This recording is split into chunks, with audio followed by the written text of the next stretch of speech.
Like some of you, I've done a lot of church in my life. Lots of Sunday school as a child, worship services every weekend most of my life, daily chapel messages when I was in college. I've heard lots of teaching by cassette, by CD, by podcast. I've written and preached a couple thousand sermons.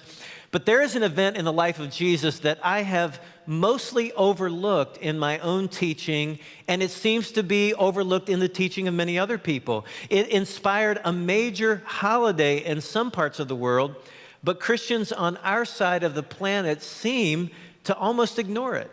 And I'm talking about the event that we know as the Transfiguration of Jesus. And it's a shame that we often bypass this because it's a fascinating moment. It's recorded in 3 of the 4 biographies of Jesus' life that appear in our Bibles. And that just shouts, this is important. So let's get reacquainted with the Transfiguration today. And I want us to discover how it can draw us closer to God. And I think you're going to see that very clearly. I want to read mostly from Matthew chapter 17, where this is recorded.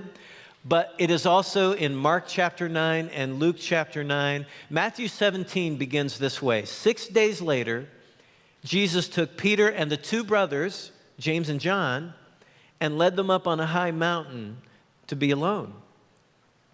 Now, if you've ever begun watching a movie in the middle of the film, you know how hard it is to appreciate a scene in the middle of the movie for which you've really had no setup and no background. And when we turn to any passage in the Bible, we're normally looking at a scene from the middle of a plot.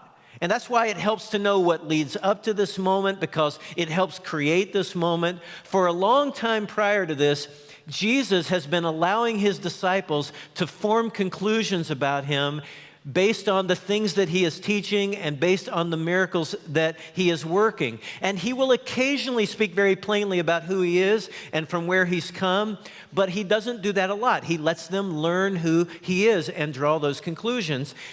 Really, Jesus was too big for them to grasp. Even though they had seen him do things that only God could do, that could only be done through the power of God, they just were not grasping his full identity.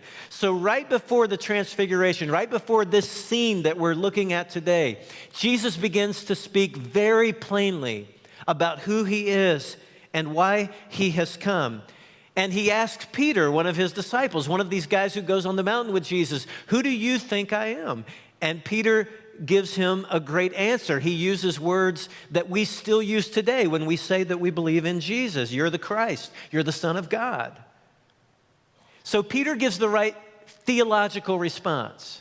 He passes the Bible quiz. But have you ever known the facts and yet failed to realize the implications of those facts? For example, guys, before you were married, if someone had asked you, what does it mean to be married, you could have given them a definition. You could have given an explanation of what marriage is. But you really didn't know what it meant to be a married man until you got married and your wife began teaching you what it means to be a married man.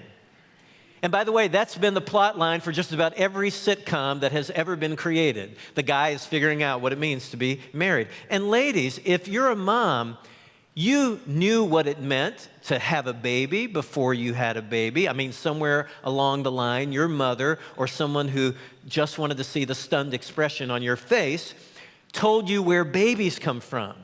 And you went... And you walked away from that conversation knowing what it meant to have a baby, but you didn't really know what childbirth is until you experienced it. And that changed you. That experience changed you in a way that information alone could not.